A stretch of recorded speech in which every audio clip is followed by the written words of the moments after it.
Und voller Dank denk ich an meinen Freund zurück. Ich keinen Schimmer.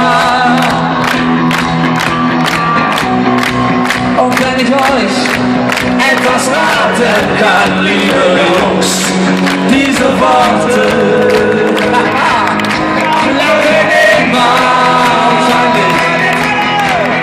Hey, du kleine Tittenmaus, kommst du heute zu mir nach Haus? Ich geb dir auch gern ein Kölsch, auf gar kein Verleih Altbier aus. Aber dann kommst du mit zu mir nach Haus.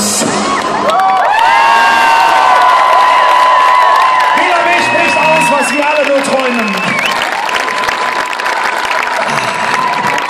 Das Lied habe ich geschrieben, als ich auf dem Höhepunkt meiner kompositorischen Fähigkeiten war. Und es war trotzdem Danach kam nicht mehr viel.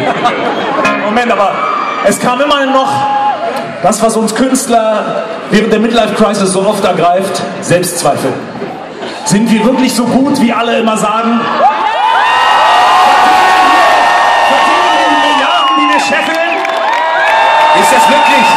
Sind wir unser tolles Publikum ehrlich wert? Ist diese unglaublich gut aussehende Person da am Spiegel, bin das wirklich ich? Nee, Bela, das bin ich, wenn ich vor dir stehe. Oder habe ich grauen Star? Und mit diesen Fragen beschäftigt sich das nächste Lied auch.